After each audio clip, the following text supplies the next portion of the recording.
55 વર્ષ પૂર્ણ કરનારા કર્મચારીઓના માથે તવાઈ, જેમાં બિનકાર્યક્ષમ કર્મચારી હવે સરકારની રડાર પર છે। કામગીરીનો અસંતોષ હશે તો સરકાર તેમને ઘર ભેગા કરી દેશે। વિવિધ વિભાગો પાસે સરકારે વિગતો પણ મંગાવી છે, જેને એકત્ર કરવામાં આવી રહી છે। ગ્રુપ 1 થી 4 સુધીના કર્મચારીઓની વિગતો મંગાવવામાં આવી છે। 1/10/2026 થી 31/12/26 દરમિયાન 55 વર્ષ પૂર્ણ થતા હોય તેની વિગતો એકત્ર કરવાની રહેશે।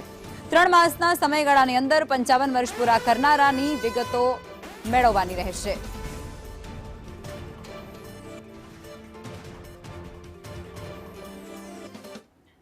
અને આજ મુદ્દે સંવાદદાતા નિર્મલ દવે અમારી સાથે જોડાઈ ચૂક્યા છે।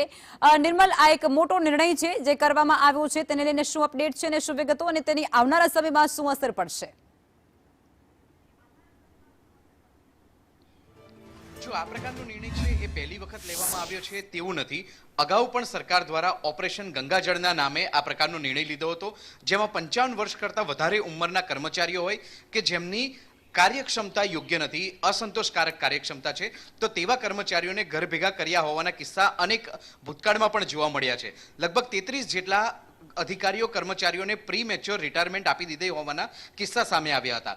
ફરીથી એક વખત આ પ્રકારની પ્રક્રિયા સરકાર દ્વારા શરૂ કરવામાં આવી છે અને હિસાબી તેમજ તિજોરી નિયામક દ્વારા આ એક પરિપત્ર બહાર પાડવામાં આવ્યો છે। જે પરિપત્ર બહાર પાડ્યો છે તેમાં કહેવામાં આવ્યું છે કે 1 ઓક્ટોબર 2026 થી 31 ડિસેમ્બર 2026 એટલે કે આ 3 માસના સમયગાળા દરમિયાન જે સરકારી કર્મચારી 55 વર્ષની ઉંમર પૂર્ણ કરી રહ્યા છે તેવા કર્મચારીઓની વિગત આપવામાં આવે। સાથે જ એવા કર્મચારીઓ કે જેમની શારીરિક ક્ષમતા કામ કરવા માટેની નથી અથવા તો તેમની કામગીરી યોગ્ય નથી, અસંતોષકારક કામગીરી છે, તો તેવા કર્મચારીઓની યાદી બનાવવામાં આવે।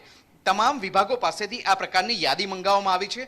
30 મે 2026 સુધીમાં તમામ વિભાગોએ હિસાબી અને તિજોરી નિયામકને આ તમામ યાદી સોંપવાની રહેશે। સરકાર આ બાબતે યાદી મળ્યા બાદ નિર્ણય લેશે। એટલે આગામી સમયમાં બિનકાર્યક્ષમ કર્મચારી અથવા તો અસંતોષકારક કામગીરી કરનાર કર્મચારી કે જેની ઉંમર 55 વર્ષ કરતાં વધારે છે તેની સરકાર જો પ્રીમેચ્યોર રિટાયરમેન્ટ કરી દે છે તો નવાઈ રહેશે નહીં।